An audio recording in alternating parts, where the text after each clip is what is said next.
اور اللہ کے نام کو اپنی قسموں کے لیے آڑ نہ بنایا کرو کہ تم نیکی اور پرہیزگاری اور لوگوں کے درمیان صلح کی کوشش نہ کرو گے، اور اللہ خوب سننے والا خوب جاننے والا ہے۔ اللہ تمہاری لا یعنی قسموں پر گرفت نہیں کرے گا، لیکن وہ تمہاری ان قسموں پر گرفت کرے گا جن کا ارادہ تمہارے دلوں نے کیا ہے، اور اللہ بہت بخشنے والا بڑا حلم والا ہے۔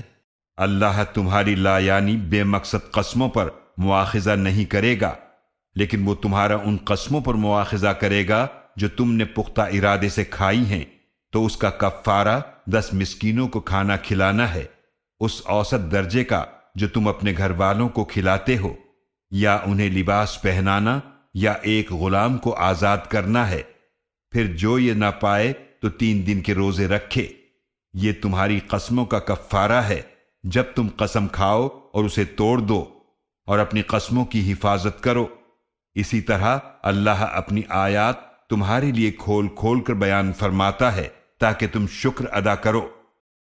اے ایمان والو، یقیناً اللہ نے تم لوگوں کے لیے تمہاری قسموں کا کفارہ دے کر کھولنا مقرر فرما دیا ہے، اور اللہ تمہارا کارساز ہے، اور وہ خوب جاننے والا خوب حکمت والا ہے۔